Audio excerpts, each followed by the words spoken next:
Pemirsa, Asian Development Bank (ADB) memperkirakan perekonomian kawasan Asia dan Pasifik tumbuh rata-rata 4,9% pada tahun 2024. Kondisi ini didukung kuatnya permintaan domestik, membaiknya ekspor semikonduktor dan pulihnya pariwisata.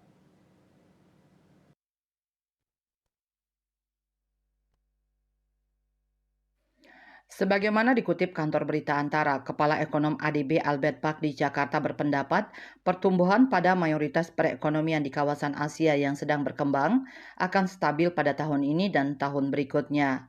Pertumbuhan akan berlanjut dengan tingkat yang sama tahun depan. Demikian menurut laporan Asian Development Outlook April 2024 yang dirilis oleh ADB.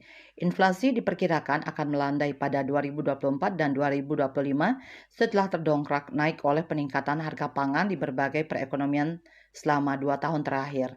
Albert menuturkan pertumbuhan yang lebih kuat di Asia Selatan dan Tenggara yang didorong oleh permintaan domestik dan ekspor mengimbangi perlambatan di Tiongkok akibat kemerosotan pasar properti dan lemahnya konsumsi.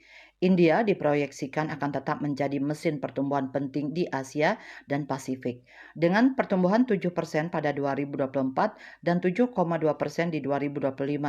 Pertumbuhan Tiongkok diperkirakan melambat menjadi 4,8% tahun ini dan 4,5% tahun depan dari sebelumnya 5,2% tahun lalu.